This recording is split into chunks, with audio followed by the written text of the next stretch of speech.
So here in this video we are going to learn something very important and very useful for our future purpose, but also it is equally quite simple and easy to understand, just a mere extension of Millman's theorem.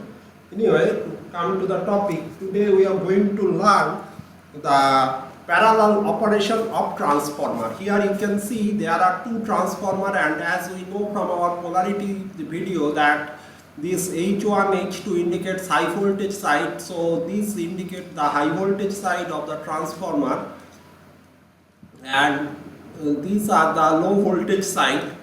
But means the reverse one is also possible, like your primary side can be low voltage side and you can connect all the high voltage side terminals in parallel. So this is the parallel configuration of transformer. Now here we will study that what are the satisfactory conditions for parallel operation. Here the first condition, oh God, what is the problem with this? The first condition of this one, that primary and secondary winding have to connect it to the bus bars with due regard of their polarity. So what you can do, like if your polarity is not marked and you are having two transformers, you can connect one transformer, and before connecting the second transformer you insert a voltmeter here. If this voltmeter reads 0, then or gives a reading that is very small, then you are means you can put these two transformers in parallel, right? Now this the condition of this polarity you have to consider. Now what could be the ideal situation? Like if you consider the ideal condition, then let us take an example. If this is a 220 volt 110 volt transformer, then it should also be a 220 volt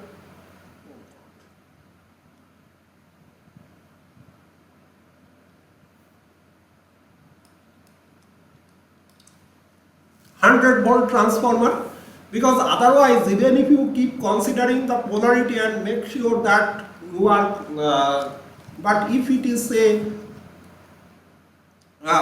if this one is having turns ratio 2:1 and this one is having 4:1, then what will happen? The voltage induced across this will become 55 volt. So this V will always give you a reading that is a considerable voltage will be read by this V, the voltmeter, so you can't connect them.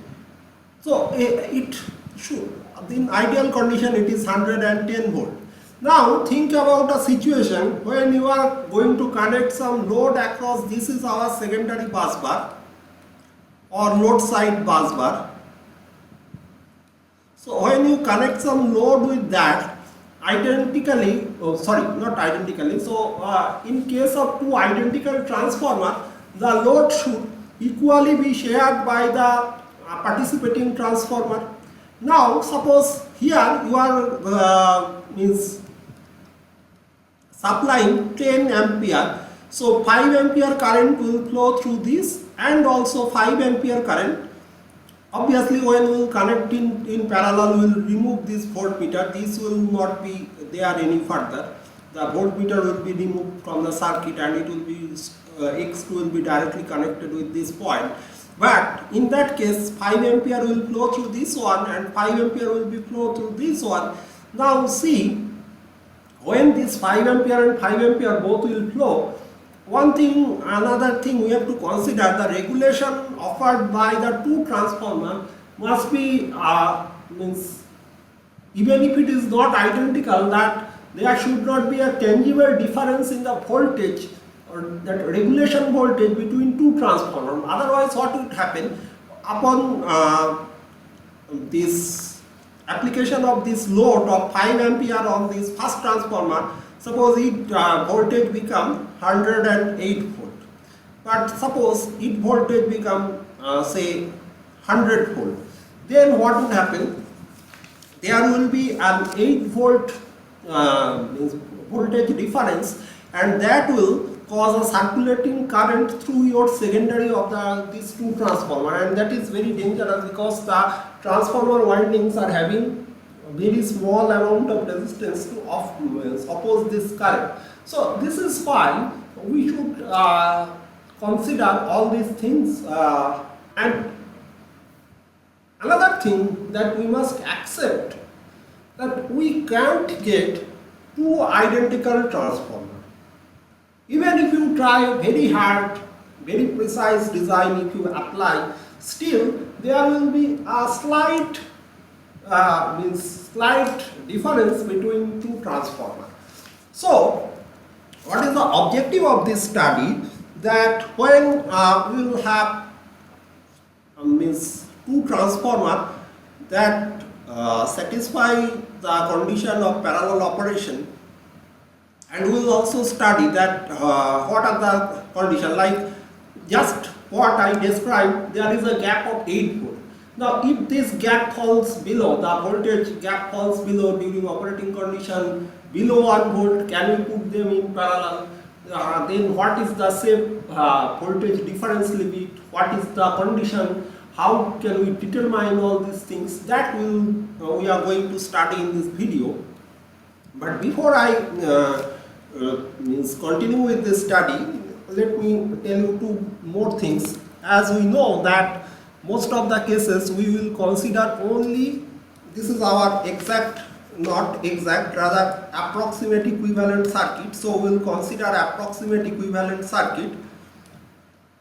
Now if these two transformer, say this one is having turn ratio 2:1 and this one is having 1.99:1, so this V1 dash, what we will have here, we can neglect this branch because this branch is not required for starting parallel operation.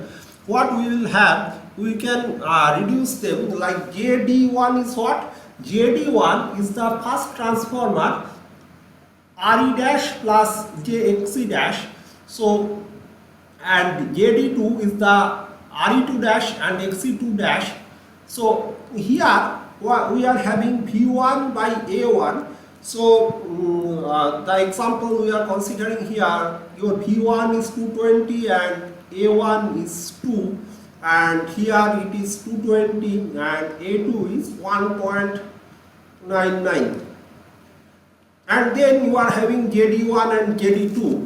Now see, this is quite similar to our Millman's theorem. What we learned in our study of Millman's theorem, it is quite similar to that. But even if you forget Millman's theorem, just by application of our common network theory concepts, we can solve this problem. See here, as your secondary is connected in parallel, so this here you should get a common voltage between these two bars, and that voltage is V2.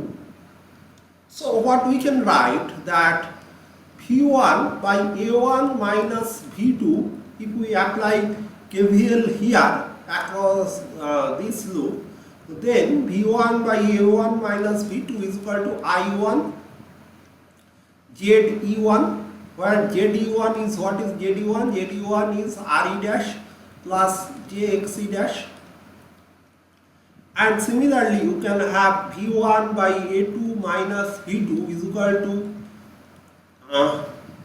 okay, one more thing here, this I1, I2 all are like more precisely, if you want you can write it like it is our I2 1 dash, I2 2 dash, but for ease of representation I am discarding this dash as well as 2 here and representing them like I1 is the load side current of first transformer and I2 is the load side current of the second transformer. So for first transformer, series branch is carrying I1 current, the second transformer is carrying I2 current, so I2 get E2. Now, what more we can write, as we know that here this same thing we can write in terms of impedance also. Impedance can be written as in terms of admittance, like I1 by Y1, and this can be written by I2 by Y2. So likewise, if you have n number of transformer in parallel, then you will have V1 by n minus V2 is equal to In Zen is equal to In by Yn, right?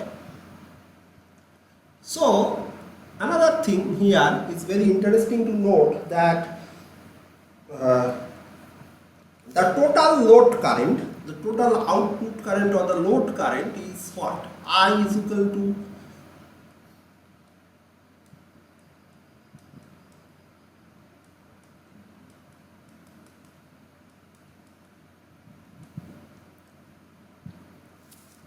as I told you, this is just a mere extension of Milner's theorem.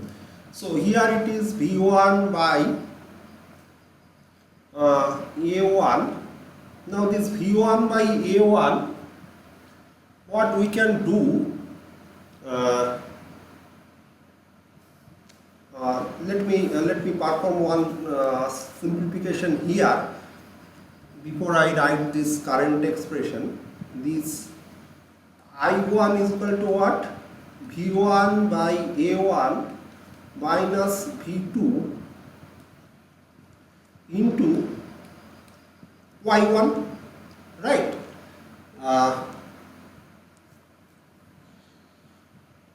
So this can be written as V1. V1 is a constant, but with transformer what is varying? Y1 A1 with the first term, and with the second term it is only Y1.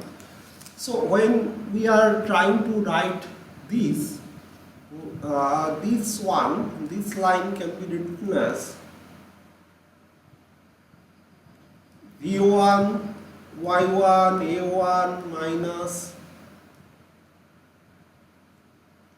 V2 Y1 plus, now this Y1 A1 will offer another phase shift here, so I am not giving them the phase. Okay, let us give them, otherwise it will create more confusion. Yeah. So here also another term will come like V1 Y2 A2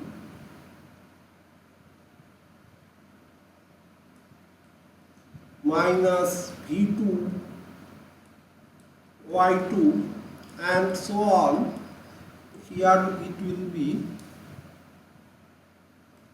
Vn Yn by An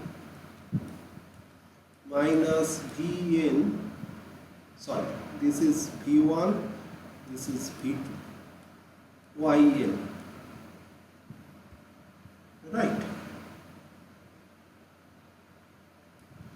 Yn.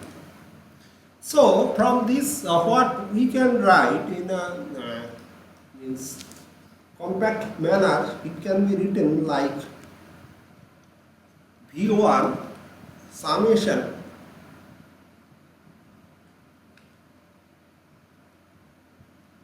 k is equal to 1 to n yk ak minus V2 k is equal to 1 to n yk. So from this relation, it started from the output current. So if you know the output current, you can also express the secondary voltage like V2 would be your V1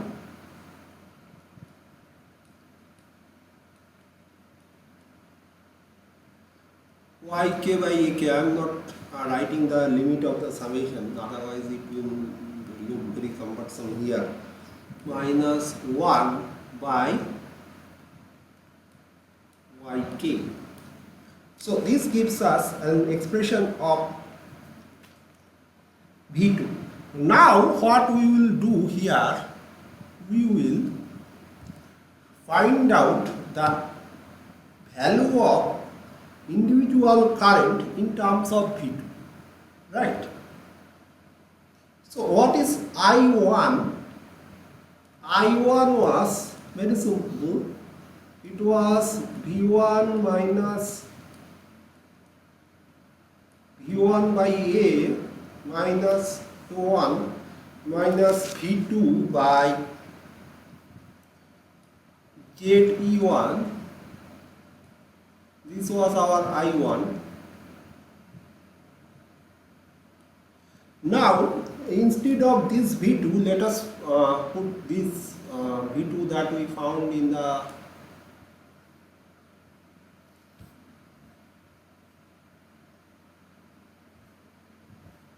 this expression of V2 in that equation. So what we will get? We will get it will look like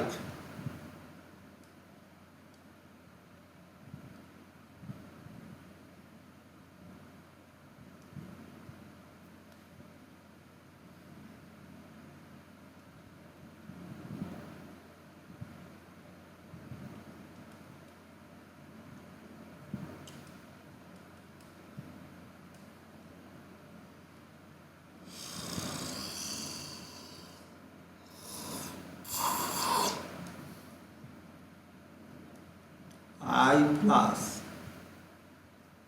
If you cannot do it by yourself, then you can ask me. I will show you how to do it. Means I have these means intermediate steps, but I am just skipping this because unnecessary it will waste our time.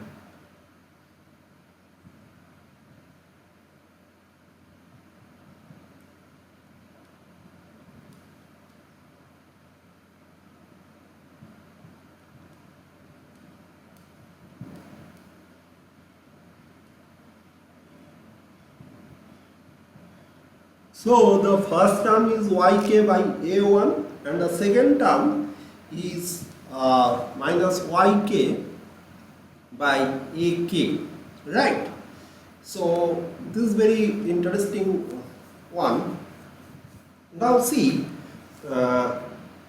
dimension wise it is having the dimension of a current because the denominator is you are multiplying one impedance with admittance, so this will become a dimensionless one, and in the numerator you are having one current and plus your voltage into some admittance. So voltage multiplied by admittance again will give you the dimension of current. So dimension wise this corresponds to the left hand side, that is the current I1 flowing through your first transformer. Now sometimes in place of total load current I, what can be given, like in terms of I, it will be given like the load impedance ZL. In that case, as we are dealing with parallel operation, so it is always beneficial to convert it in equivalent admittance value 1 by capital Y, or you may write YL for more clarity. So in that case your V2, if we go to the previous page, here this one you are having one I here, sorry, this one is actually minus I, yeah. So this I, what you will have, instead of I you will have what, you will have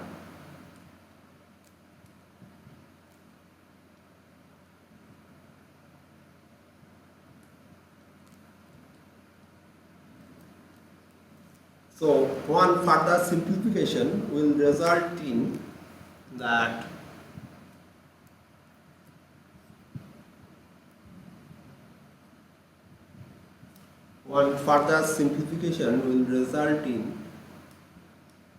V2 is equal to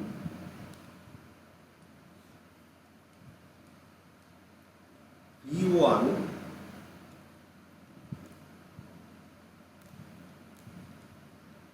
YK by AK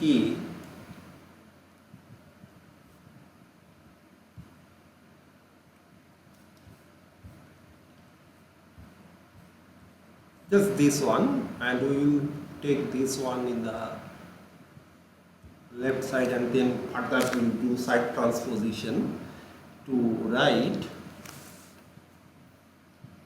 it will be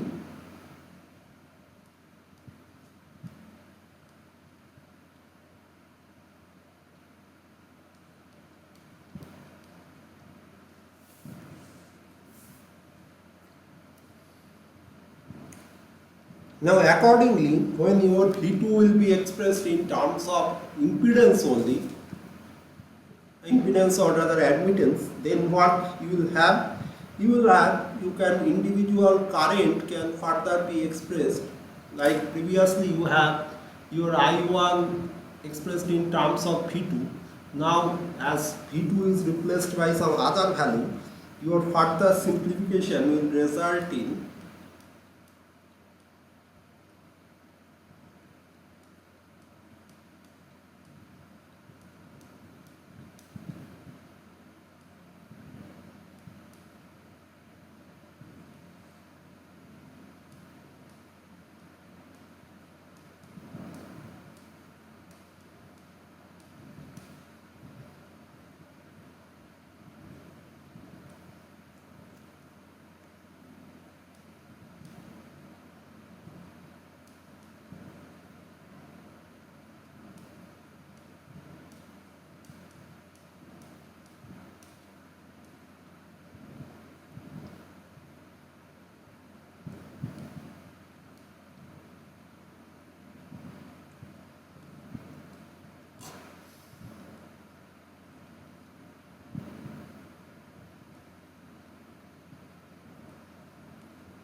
this will become the total expression. So it is clear from our expression of previous expression of I1 that if you make this a like this a, where is that? Yeah, if you make this A1 is equal to 1, then what will happen? Then this I1 will become exactly equal to like I, and that is quite logical. Why? Because if you let us state it in other way. Forget about A1 and IA. Now, now let us consider this part. This is what? This is our load current. So, if we make this load current is equal to 0, then after making load current is equal to 0, what you will see that I1 is typically due to the means whatever imbalance is there in your transformer series circuit, like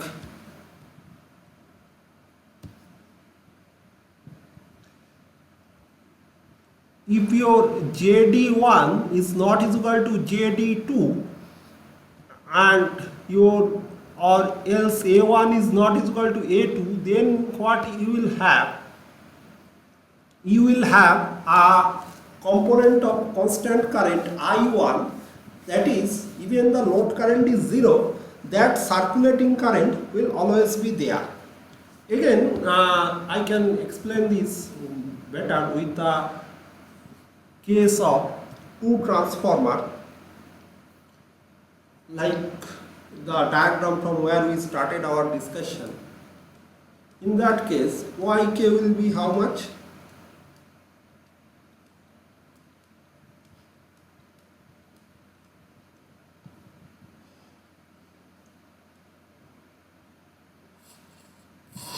Sometimes I may miss by putting this arrow sign or this arrowhead over it, but do remember all these are means vector having their own orientation also. So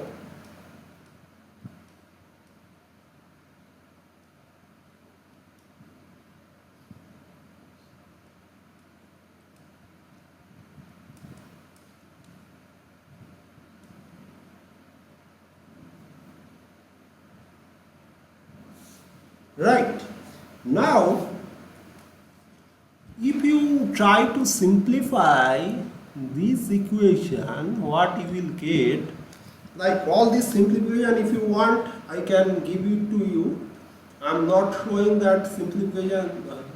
Interested student may try to solve it by themselves, means their own effort.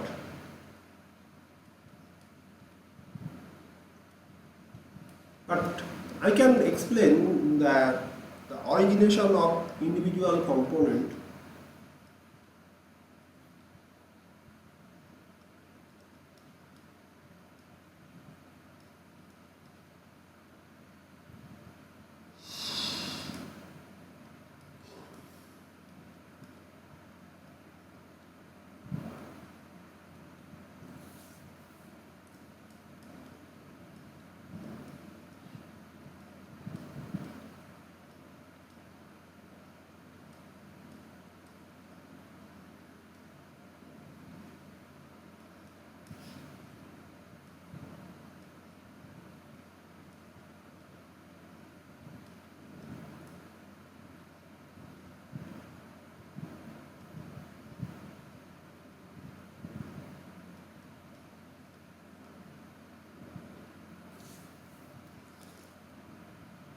So here one interesting thing is to note that these, see the beauty, the first part you can tell this is the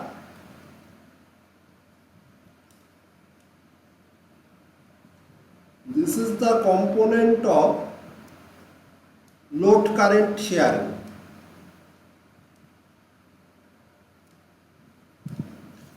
Now see what we know in case of two parallel resistance.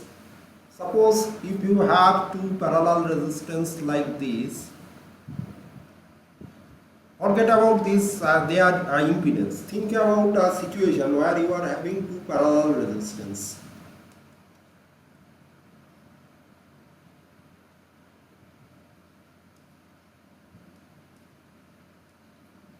If you need to flow 3 ampere here, then what would be the current division? It is 2 ampere, it is 1 ampere. And how you will get this 2 ampere? It is 3 into 10 by 10 plus 5, right?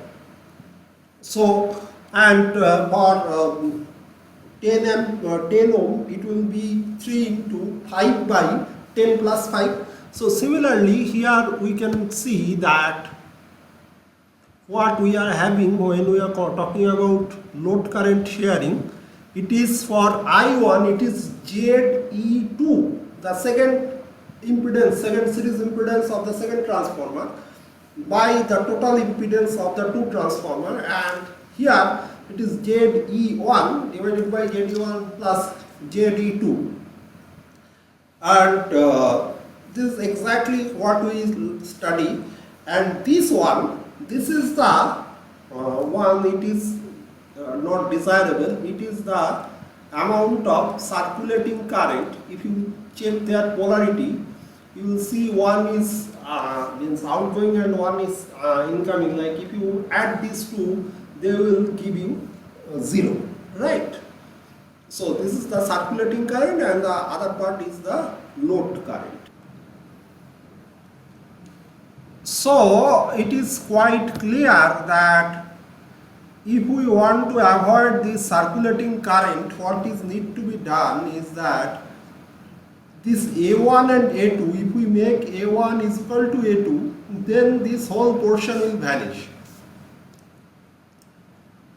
The circulating current won't exist if A1 is equal to A2. Now that one more thing here, like if circulating current is 0, then what we can write, A1 is equal to A2 is equal to A3 is equal to AM is equal to A. This then the coefficient of current means not coefficient, rather the percentage of current shared by a individual node will be like this.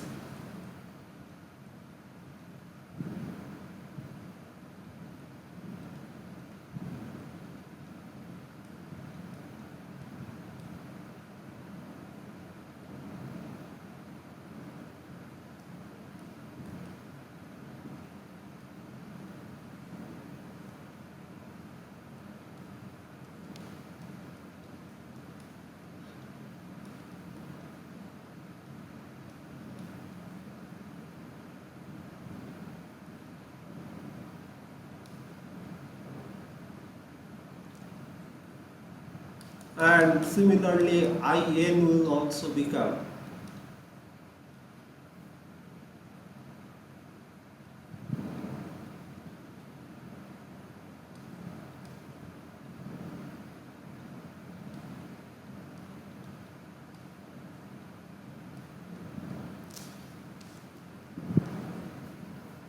so what we can conclude from all this expression, that the current in a transformer winding is inversely proportional to its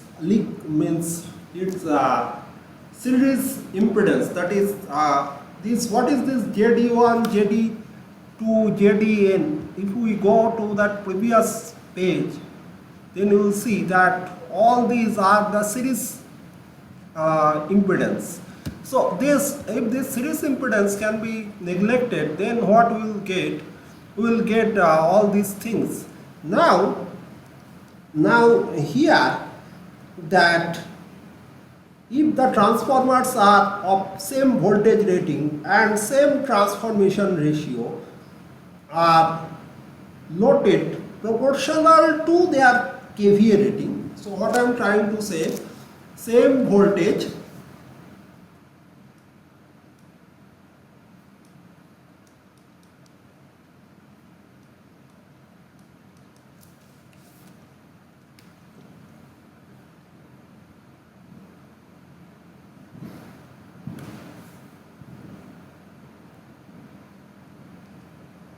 rating and same voltage ratio, that is one common A,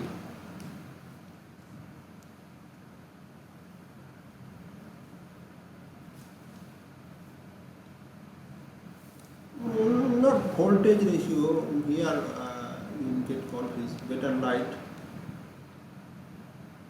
turns ratio or transformation ratio.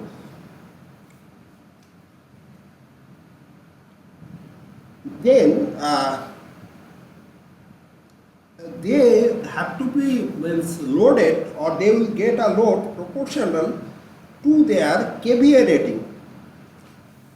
Like what we are trying to say here, that the per unit impedance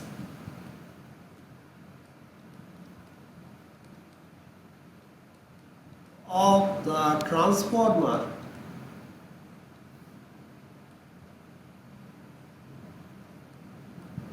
should be equal.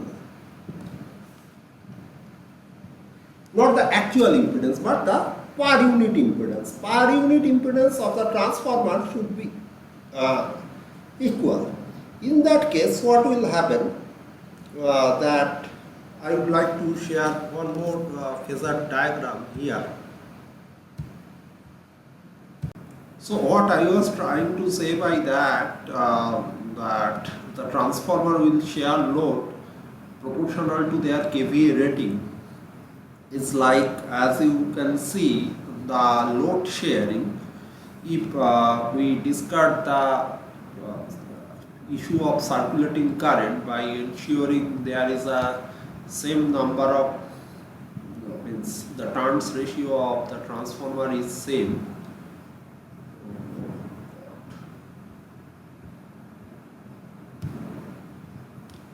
Yeah.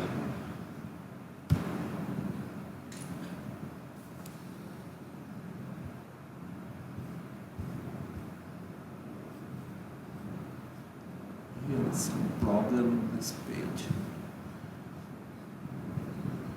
I just want to go to that derivation part.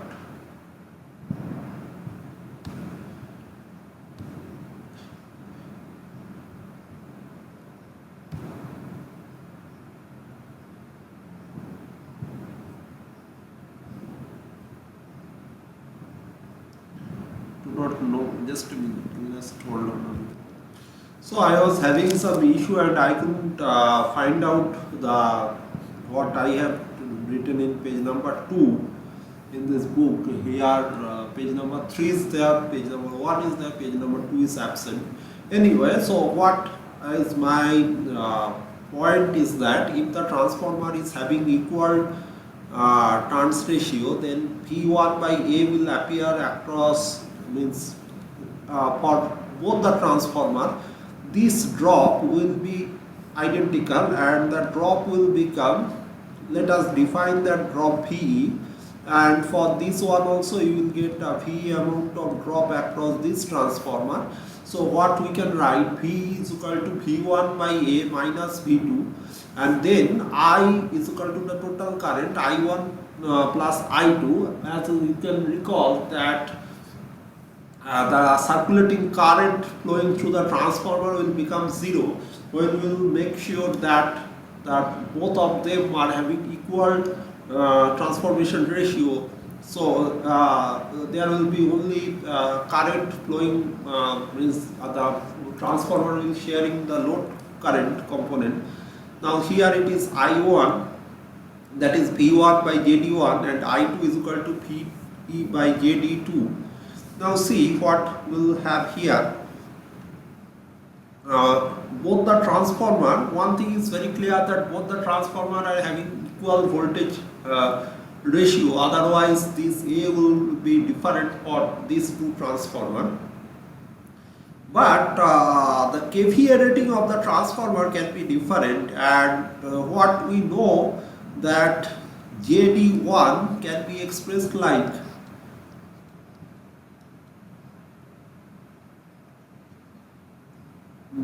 either you can take V1 by A square or V square. Let us take V1 by A square by your what is that value? Your kVA. That will give you JD1, and this JD1 this value, and similarly your JD2 base value you can calculate by doing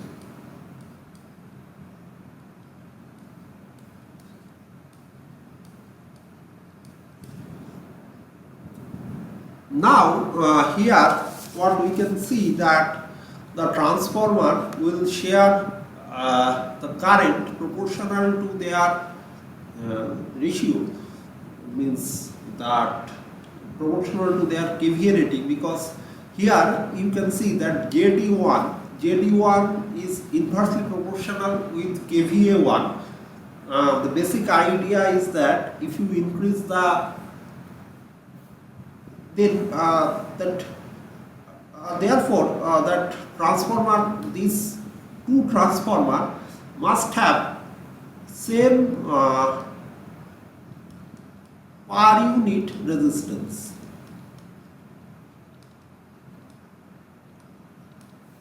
Like base of the two transformers, for first transformer base resistance value is, if we want to calculate in this way, V1 square by kVA1, and for the second transformer it is V1 by A square kVA2, then these two will give the two value. Now if I1 and I2, if we want that the transformer share load current proportional to their kVA rating. Why do we want that?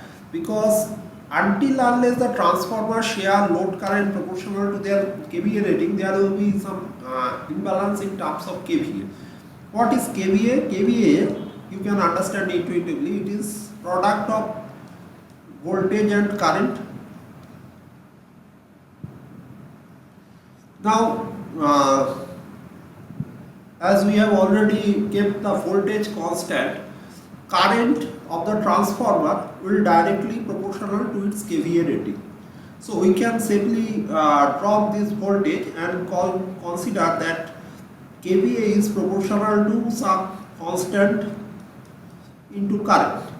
Now if that is the fact that kVA is means magnitude wise kVA is proportional to the magnitude of the current, then we can again write that current is proportional to the impedance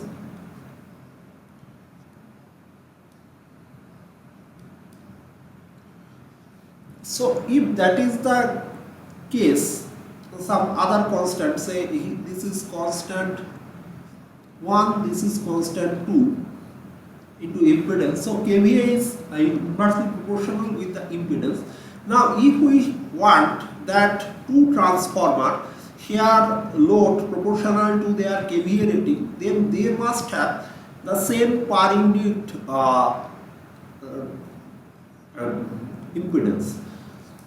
Let me give you one example, then that will become more clear to you. Suppose we have first transformer that is having 220 volt is to 110 volt with kVA is equal to say 1.1 kVA, or let us make it 11 kVA. 11 kVA transformer having 220 volt and 110 volt, and the value of JD1 with respect to this low voltage side, 110 volt side, is like this much, say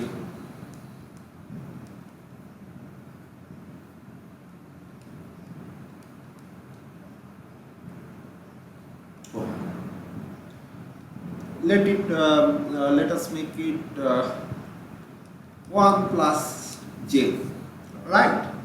And for the second transformer, it is having same voltage ratio,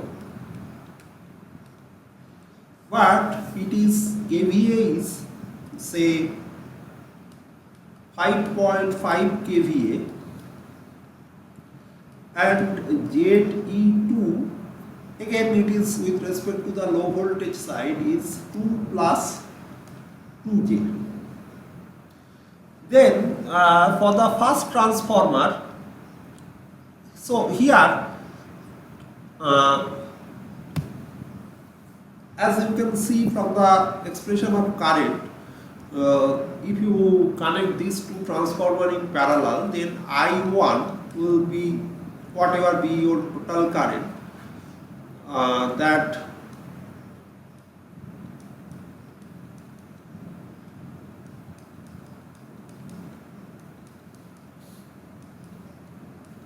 so 2/3 of total current should be shared by I1 and I2 will share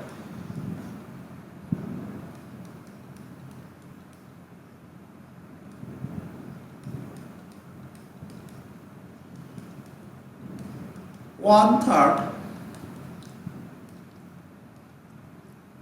of the total current. And see here, that means the two transformers are sharing current proportional to their kVA rating, because one transformer is having kVA 11 kVA, another one is having 5.5 kVA. Now, based on my claim, what I was trying to claim, that the two transformer, if we calculate the per unit impedance of the two transformer, then we will see that per unit impedance of PU of transformer 1 is equal to per unit impedance of transformer 2. So how to understand this? Like, first calculate the base impedance for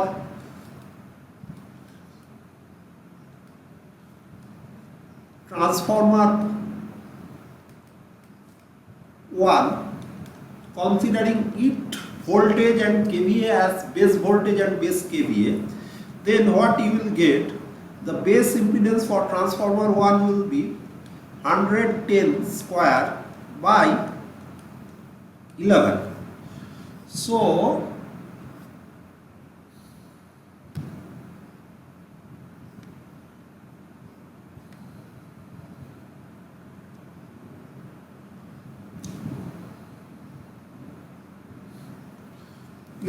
into here 10 to the power 3 you have to consider. So this gives us something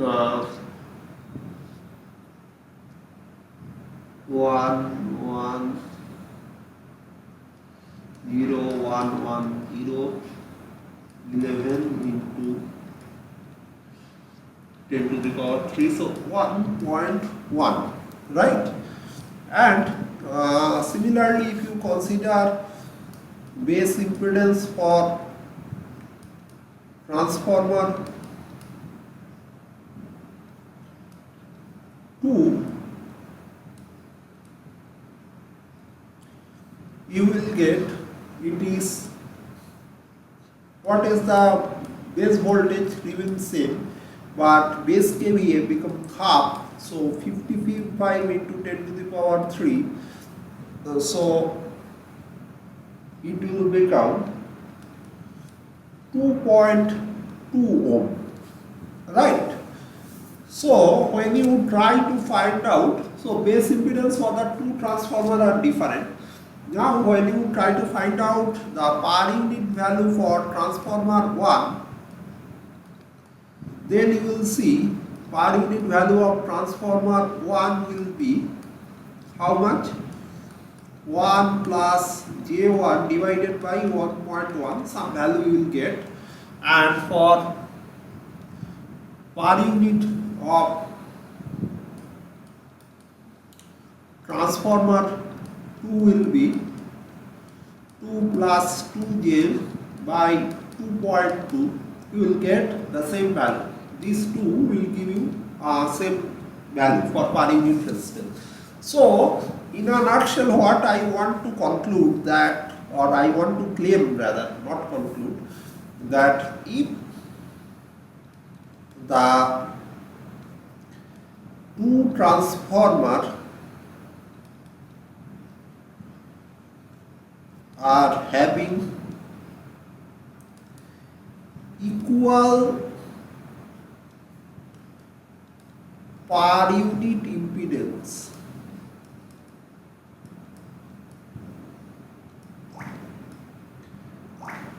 then they will share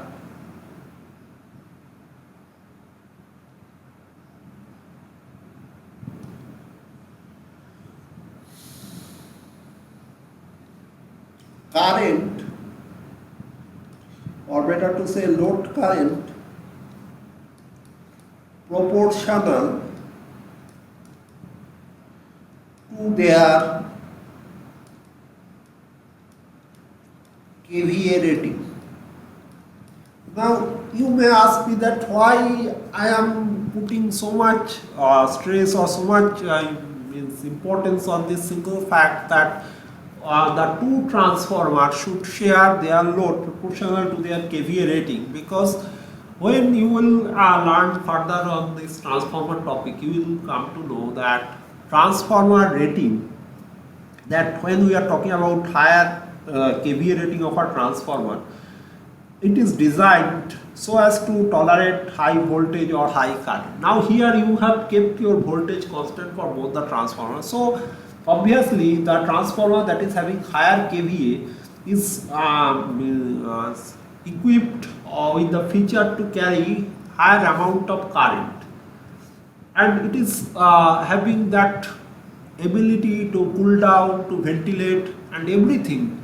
So it can handle large amount of current. But if you do not take care of the fact that per unit impedance of the two transformers are equal, then it may happen that the transformer having a lower kVA rating, or the more means in a layman language we can say that a transformer that is not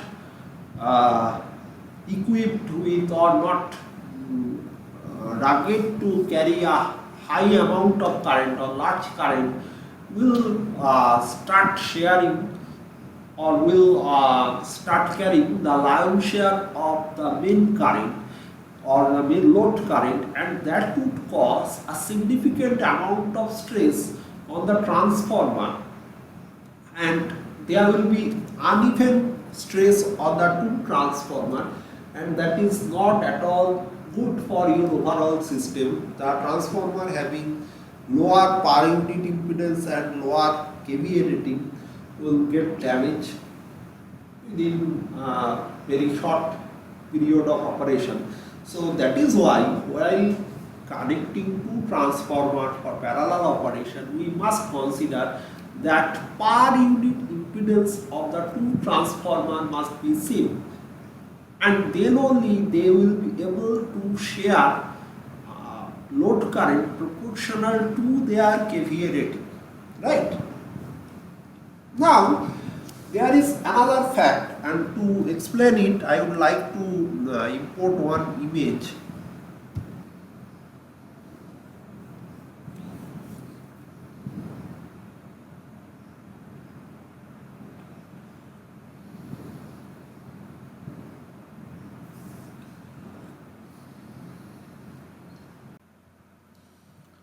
So here another thing we can see that as it appears from the diagram, although it's a bit blur, but we can understand that here we are having three transformer, transformer 1, transformer 2, transformer 3.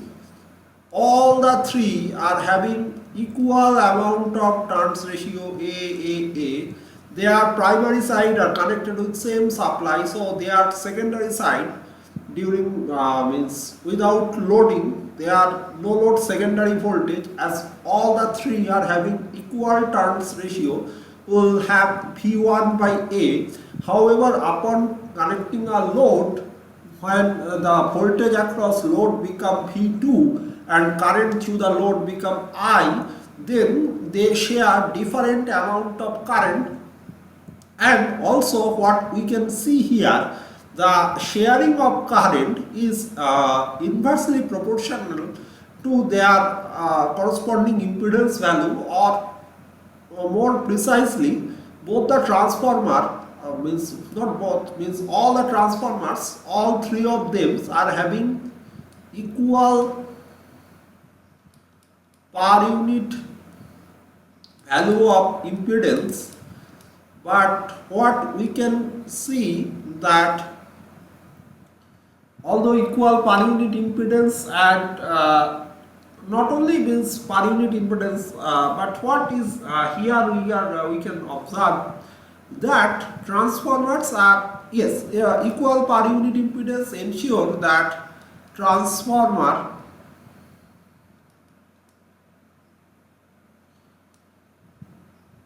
share load that is proportional to their corresponding KVA rating.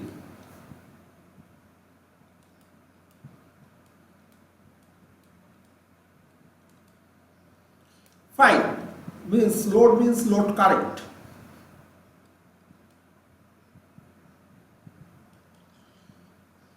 Now here one thing that is means important to note, that as it is clear from the diagram, if I enlarge it, then you can see it more clearly. Here you can see that the transformer 1, it seems from the diagram that JD1, the actual value of JD1 is greater than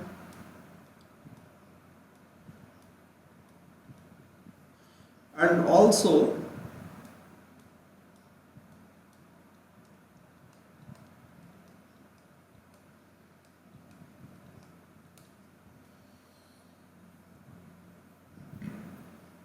now here what we can see, that as these are the things, this also gives us this realization, what I have written just in the scheme, that I1 is less than I2 less than I3. However, everything is all correct, but one thing that we must note, the total I had all the transformers current are in phase would be I1, I2 or I3. Like all the transformer current, had they been collinear phasor, then we would have realized a higher amount of current flow. We could ensure a higher amount of current flow through our load. Now, the important question that you may ask, sir, for a given load, your load current is constant. When your voltage V2 is specified, then load current is constant. Then what is the point whether I1, I2, I3, all three are collinear or they are having slightly phase difference? Like in this figure, the three phasors are not collinear, they are having different phase. They subtend different amount of phase with V1 by A depending on their corresponding impedance value, and that is why we are getting different amount of current. The current is in all the cases, even if they are having equal means phase displacement from the reference voltage, will have this current will be just simply the value of I1 plus I2 plus I3. Magnitude wise it will become, because there will be no need to consider the individual current phase, all the current will orient itself with a particular angle with V1 by A phasor, and you will have a constant, like if you ask me to draw the diagram of such situation, let me draw. So the situation will look like this, where all three triangles, if we can ensure the same phase angle between all the voltage, means all the impedance are having same phase angle, and I1, I2, I3 all are collinear, then we can ensure for same value of I1, I2, I3, we can ensure maximum amount of current I can be supplied to the load. Now back to the question that I have just mentioned a few minutes back. If our I is constant, then what is the point of shouting that I will be means I can be maximum? The issue here is that, yes, true, I is constant for a given load and particular V2. If your V2 is constant and V means how V2 can be constant? See, V1 is, if we assume that V1 is from an infinite voltage source, then V1 is constant, A is constant, then V1 by A is constant. If your means the transformer means particular drop across transformer, all the transformers are connected in a proper manner, then obviously VE for a particular load current, that V will also remain constant. If V is remain constant, even in this diagram, V is constant. So if V is constant, then you can find out V2 and also its orientation and its relative phase angle with V1A. However, what is happening here in the two diagram, you can, if you observe minutely, you will get it. That if we need I is equal to say 10 ampere, due to then V2 is 200 volt, V2 is 200 volt, and when the value of I is equal to 10 ampere, then V2 value is 200 volt. Now this V2, because you have connected some load that is like your ZL, the load value is 10 ampere, sorry, not 10 ampere, it's like 200 ohm. So if ZL value is 200 ohm, your I, this much I is bound to flow through your, now you are obliged to maintain this 10 ampere through your load. Now if all these currents are collinear, according to their magnitude, it can be like 2.5 plus 3.5 plus 4, like this here. In this case, if the magnitude of this I1, and means arbitrarily assuming them values 2.5, 3.5, 4. However, in the previous case, when they were not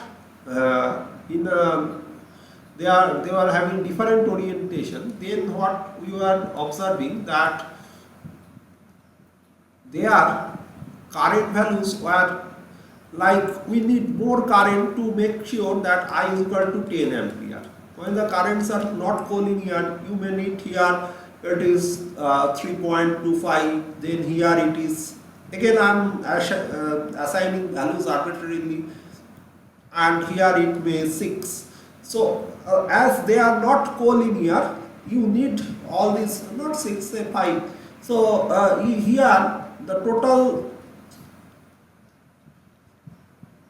if you do normal summation, then you will get a value of current that is higher than, here it will be 12.25 if you do normal addition. But as they are not means aligned or not collinear, if you perform their vectorical addition, you will get their resultant vector is of 10 ampere. So that is the issue here. But what is the point? Is does it make does it allow us to claim that this 12.25 we can neglect, it has no physical significance or no value? No, this 12.25 is the total, means individual transformer. If you consider the current drawn from this side, that would be 12.25 is there. Individual transformer are drawing 12.25 from that. But when here they are passing through this, then they are getting this different, their orientation is getting different, and you are getting 10 ampere here.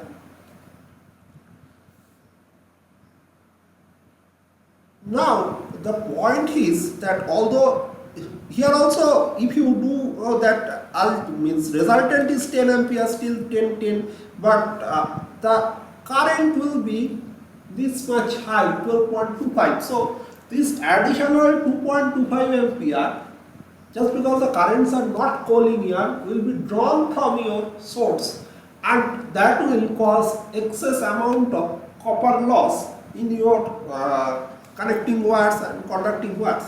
So in order to ensure maximum use of the transformer, what is required here is that you make sure all the transformer currents are collinear, and that can only be done when you can ensure not only the per unit value, but the resistance reactance ratio of individual transformers are equal.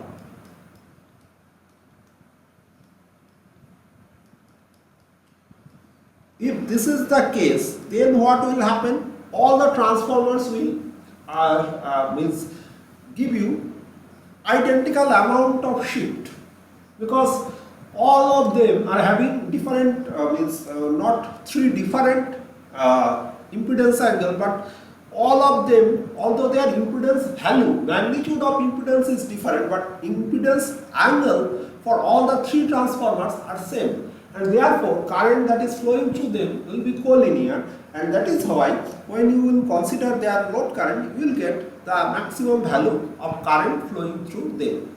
So that is the beauty of this whole discussion. So in a nutshell, what we can conclude here, that for satisfactory parallel operation,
so this is all about our parallel operation. When you will solve a few problems, then you will get more idea about all these things.